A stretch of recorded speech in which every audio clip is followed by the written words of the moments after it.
ඇත්ත දකින්න. උත්සාහ. සත්‍ය දකින්නකොට සිත සුකුම වෙනවා. ඒ ඝන සංඥා සුකුම වන සුකුම ලෝක තියෙන්නේ ඒ සිතේ ගින්න නිවන තැන. ඒ සිතේ ගින්න නිවෙන්නේ සත්‍ය දැක්කොත් විතරයි. බුද්ධ වචනය. කියන්නේ පුජ්‍යලේ කියන වචනය නෙමෙයි. සියලු බුදුවරු ආબોධ කරන්නේ පටිච්චසමුපාද ධර්ම. ඒකයි. සබ්බේ සංඛාරා අනිච්චා කියන තැනට යදා පඤ්ඤාය පස්සති. අත්ති නිබ්බන්ති දුක්ඛේ එසමග්ගෝ විසුද්ධිය. ඒසමග්ගෝ විසුද්ධිය කියන්නේ එක මගයි දෙකක් නෑ. දෙකක් නෑ. තේරෙනවද? වෙන මගක්. බෞද්ධයා කියන්නේ මෙතන දෙයක් නැති බව දකින කෙනා එන සැබෑ බෞද්ධයෙක්. නේ. අපි බෞද්ධයෝද? දන්නවද බෞද්ධයෙක් කියලා? ලෝකේ ඇත්ත කරගත්ත කිසි කෙනෙක් බෞද්ධයෝ නෙමෙයි. ඒ නිගණ්ඨයෝ. හරි සරලයි. අනුසෝතෙන් පටිසෝතෙට. අනුසෝතේ ලෝකේ ඇත්ත වීම සතාසිව පවතින්නේ එහෙම තමයි. සියලු මාගම් තියෙන ලෝකේ ඇත්ත කරගෙන. මේ ලෝකෙත් තියෙනවා, පරලෝකුත් තියෙනවා, මරණයට පස්සේ උද ලෝකයක් තියෙනවා. අපි ඒ යනවා. ඔක ප්‍රෝග්‍රෑම් එකක්. අවුරුදු 7 දරුවා දෙකේ පන්තියේ දරුවෝ. ඔය ප්‍රෝග්‍රෑම් කරන්න කලින් ප්‍රභාස්වර සිතින් ඉන්නේ.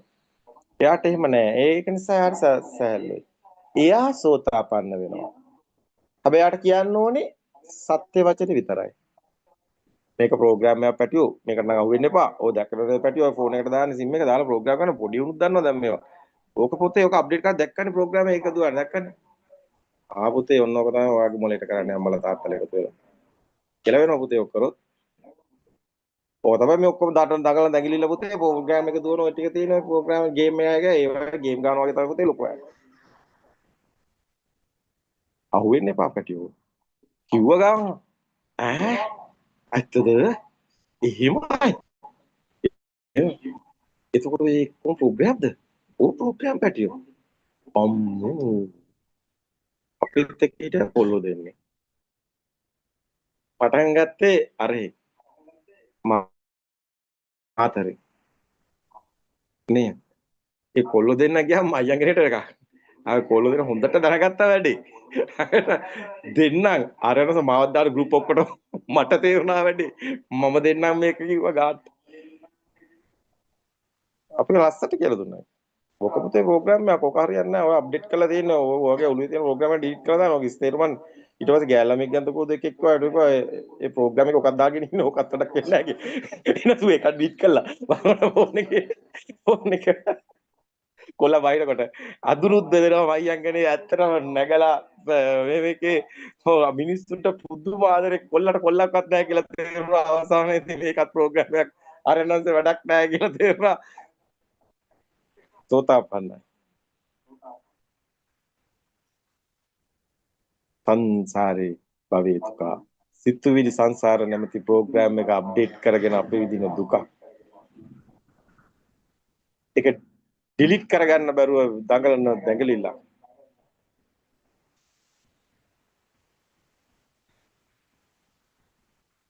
පුදුමත් එක නේද කන කට්ටක් නේද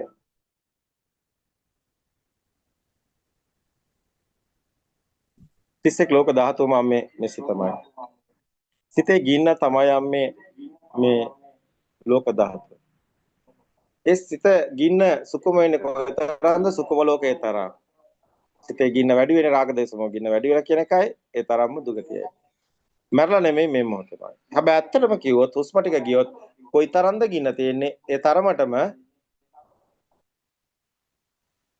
මානීය මක්කට අතිමානීය කුක්කුරෝ ඒක වෙනවා තම තමන්ට බාරයි තම තමන්ට සිරස මෙතන පේන්නේ කොහොමද ඒ කම්පන සංඛ්‍යාතයක් නිසායි දෙරණ පේන්නේ කොහොමද ඒ කම්පන සංඛ්‍යාතය වෙනස් වීම නිසායි අම්මත් ෆිල්ම් එකක් වගේ ওই සිරස දෙරණ වගේ තමයි ওই කම්පන සංඛ්‍යාත වෙනස් වෙන එක තමයි ඝන සංඥා සුකුම වෙනවා කියන්නේ රාග දේශ මොහොත ඉන්න අඩු වෙනවා හැබැයි හුස්ම ටික ගියොත් මේ ටීවී එක channel මාරු කරා වගේ අම්මා වඳුරෙක්ගේ කුසක කතාව තුළ ඉන්නවා නවත්තන්න බෑ. මේකේ කම්පණය රාග දේශ මොහ ගින්න. රූපේ වඳුරෙක්ගේ රූපේද බල්ලෙක්ගේ රූපේගේ රූපේ විතරයිනේ. ඒකනේ මේ වැදගත් වෙන්නේ වඳුරාගේ ගින්න. චිත්ත ස්වභාවය. ඒ චිත්ත ස්වභාවය තමයි මේ සමානතරය කියලා පෙන්නන්නේ. මේ කම්පණය සමානයි. අර සරසුලකට එකට ගැහුවොත් මේකත් හෙලෙනවා කිව්වේ. මේහා සමානයක් කොහේ හරි තිබ්බොත් කරන්න දෙයක් නැහැ. අම්මගේ සිතේ ස්වභාවය වඳුරෙක්ගේ වගේ වෙනවා. ඒක තමයි වෙන්නේ. අම්මගේ සිතේ ස්වභාවය ඊටත් වැඩිය භයානක නම් බල්ලෙක් තමයි. කරන්න දෙයක් නැහැ. අම්මගේ සිතේ ස්වභාවය මොකද්ද? ඒක තමයි වෙන්නේ. ඉතින් ඒ ගෙදරම තියෙන ඒවා බදාගෙන දඟලගෙන පෙරේතයෝ වගේ ඉන්නවා නම් ඒ টয়ලට් වල ඉන්න පණුවෙක් හරි වෙයි. දන්නවනේ සිවුරට ආසුණු ස්වාමීන් වහන්සේ කාවෙක් වෙලා ඒ සිවුරම බා. ඒකට කියනවා ගති නිමිති. කම්ම නිමිති තමන්ගේ මනුස්සයෙක් වෙන තියෙන සකස් වෙනවනේ සකස් වෙන තියෙන ඒ පව එක කර්ම. කර්මයේ තියෙනවා ලෝකයේ ඇත්ත කරත්ත කෙනාට. නෑ නෙමේ ඒක ඇත්ත. ඒකෙ මිදෙන්න බෑ කර්මය කියලා කර්මය කාට හරි පුළුවන් නම් කියන්න මන්න මොහොතේ හරි කර්මයෙන් යට තියනවා නම් යහපතක් වේද කියලා බලන්න. මරණ මොහොතේ හරි කර්ම භූමියේ මේ සසර දුක මිසක් දුක නෑ සපක් නෑ. අසුචි චුට්ටක් තිබ්බත් ගඳයි මාන්නේ කිව්ව එකයි. හේතුඵල දහම තුල තියෙන සැනසීම කවදාවත් කර්මඵලෙන් ලබන්න බෑ. ඒක වෙන්නෙත් නෑ. මේ සත්‍ය දැක්කට පස්සේ මේ සිත හැදරයට දැක්කට පස්සේ සිතේ ගින්න නිවෙනකොටම කර්ම භූමිය බිඳට. එනිසා තමයි අපි කිව්වේ යං කම්මං කරිස්සාමි කල්යාණං පාපකම්ම දසදායද භවිස්සාමීති කියන්නේ කර්මයේ භික්ෂුව බහැර භවිස්සාමීති බහැර කරන්න අන්න බැඳිලා ඉන්නවා. භවිස්සාන්ති කියන්නේ බහැර කළා. භවිස්සාමීති කියන්නේ බහැර කරන්න බැඳිලා ඉන්නවා භික්ෂුව. එහෙම නැත්නම් 10 වෙනි කාරණේ අධිගත සමාධිය කියන එක හම්බ වෙන්නේ නැහැ. දසධම්ම සූත්‍රයේ 10 වෙනි කාරණේ තියෙන භික්ෂුව අගේ කරන්නේ අධිගත සමාධියක් නම් පමණි කියලා. මේක තේරෙන්නේ නැද්ද පොඩි එකෙකුටවත් මේක තේරෙනවනේ. එන අධිගත සමාධිය කියන්නේ වෙනද විදිහට පේනවා යනවා දැනනවා 아무 තම දෙයකින් මිදුණු අවදියක් මතුවෙනවා. ඇත්තටම අපේ හාමුදුරුවෝ අධිගත සමාධිය දැනගෙන හිටියෙත් නැහැ. ආර්යයන් වහන්සේ මේවා එලි කරනකොට එකින් එක අන්න මතුවෙනවා. දැන් තේරෙනවා දසධම්ම සූත්‍රයේ වැරදියටයි පිරුවාර පොත් වාසියේ තේරුම ලියලා තියෙන්නේ. ගැට ගැහුව භික්ෂුව කර්මයට නිවනත් ඉවරයි ඔක්කොම ඉවරයි නිගණ්ඨෝ ටිකක් බිහි වෙලා නිගණ්ඨ භික්ෂුන් වහන්සේලා විදියට අද බණ කිය. මේවා කියලා අපේ ජීවිතේ නැති වුණාට කමක් නැහැ. අම්මේ අම්මලා පුළුවන් නම් අම්මලා සත්‍ය දැකලා සැනසීමෙන් හුස්ම ටිකයි. එච්චර. අපේ අම්මට වෙච්ච දේ මෙතන ඉන්න අම්මලට වෙනවට අපි කැමති නැහැ. අපේ අම්මට හම්බුන දෙයක්. අන්තිමටම අපේ අම්මා ගැස්වල කඳුළු බේරෙනවා දෙකත්. හොස්පිටල් එකෙන් එළියට දැම්මා. දැන් කරන්න දෙයක් නැහැ. මේ හොස්පිටල් එකේ මෙම හොස්පිටල් එක යනවට කැමති නැහැ. දවලෝකෙන් දැම්ම ಜಾති කරවල. ඔබටත් ඒ ටික විතරයි. ඔය සාර කුඩොට එන්නේ. පුළුවන් නම් ඔය ලොකු වේදනාවක් ගින්නක් දරාගෙන හොස්පිටල් එකේ අනේක පුළුවන් නම් නැති කරගන්න. සත්‍ය පොඩ්ඩක් දැකලා ඔය චුට්ටි දේ තේරුම් ගන්න. මේ ටික පොඩ්ඩක් ඕනම් උපයෝගී වේවි අම්මලාට. ඔය ධර්ම හොඳින් ශ්‍රවණය කරන්න. අම්මලා සත්‍ය වටහා ගන්න උත්සාහවත් වෙන්න. අපි කාටවත් මුකුත් කියන්නේ තමන්ට බාරයි තමන්ට. අපේ යුතුයකම නේද? අපිට දැනෙන සැනසීම. අනේ මේ මිනිස්සු පව් මේ මිනිස්සුන්ට මේක කියන්න නම් කෙනෙක් අපි හම්බ වෙලත් නැහැ අපි දැක්කෙත් නැහැ. ඔබ හිතන්න එපා මේ ආම්දුරු මේක කියයි කියලා කියන්නෙත් නැහැ. ඔක්කොම ඉන්නවා නිකායවල සම්ප්‍රදායවල දෘෂ්ටිවල එල්බිලා තවත් ප්‍රෝග්‍රෑම් ටිකක් හදාගෙන. මං අහනවා බුදුන් වහන්සේ මොන නිකායද? බුදුන් වහන්සේට ඔය කියන නිකායට අයිති. ඉතින් අපි නිවන් දකින්න ඕක අවශ්‍යද? ඔව් අපිට අවශ්‍යයි එක පිරිසක් විදියට බුදුන් වහන්සේ පෙන්වපු මඟ පෙන්වීම අපි පිළිගන්නවා. නමුත් අපි දෘෂ්ටිගත වෙන්න ඕනේ නැහැ. අපි නිබ්බානම් පරමං සුඛං කියන මඟ ඉන්න ඕනේ.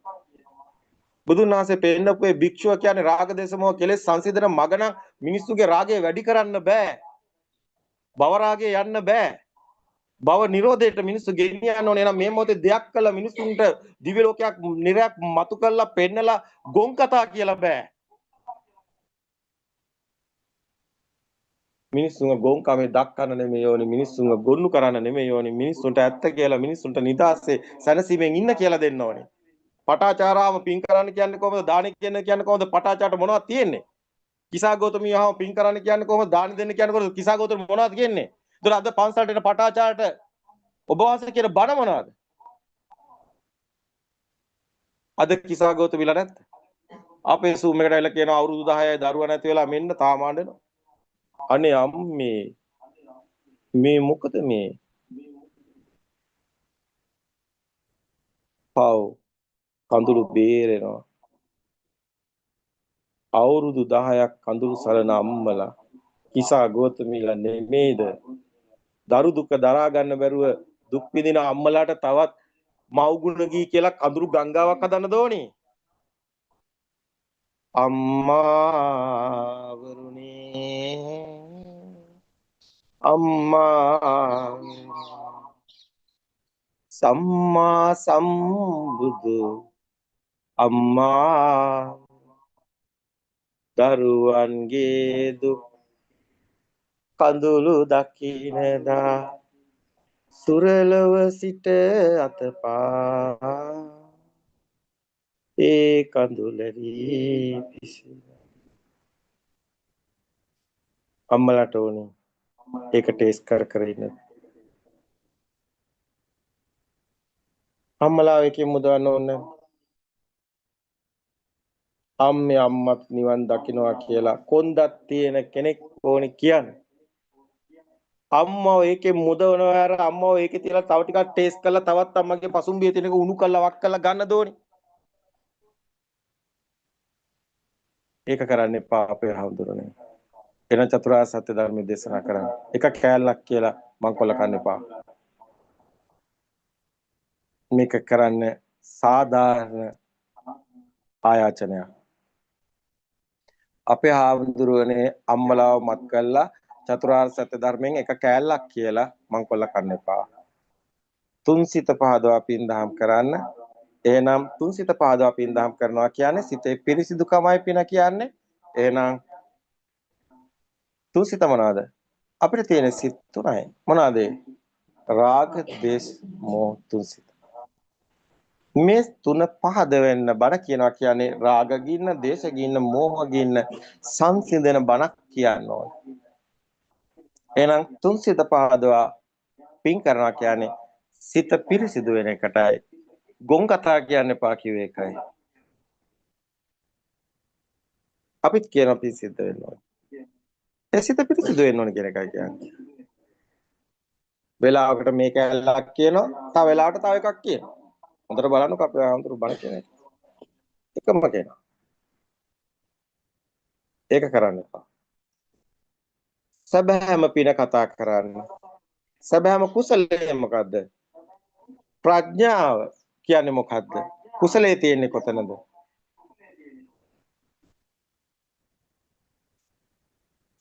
මේ ලෝකේ ඇත්ත කරගත්ත තැන විඥාන මායයට රැවටෙන තැන ප්‍රඥාවක් නැහැ.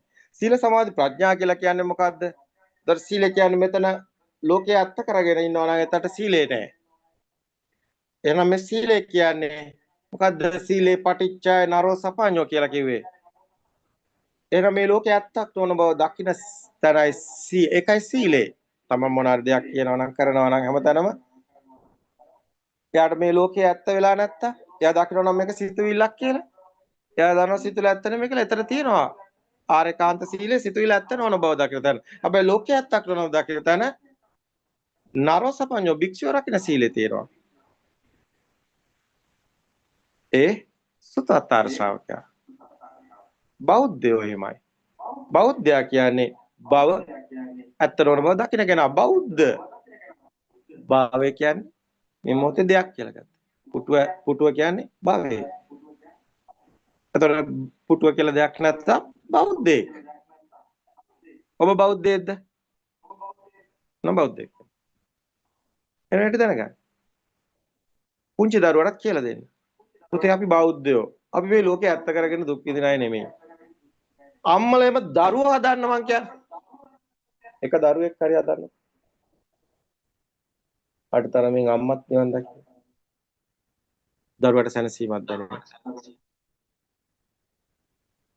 බෞද්ධයෙක් වෙන්න.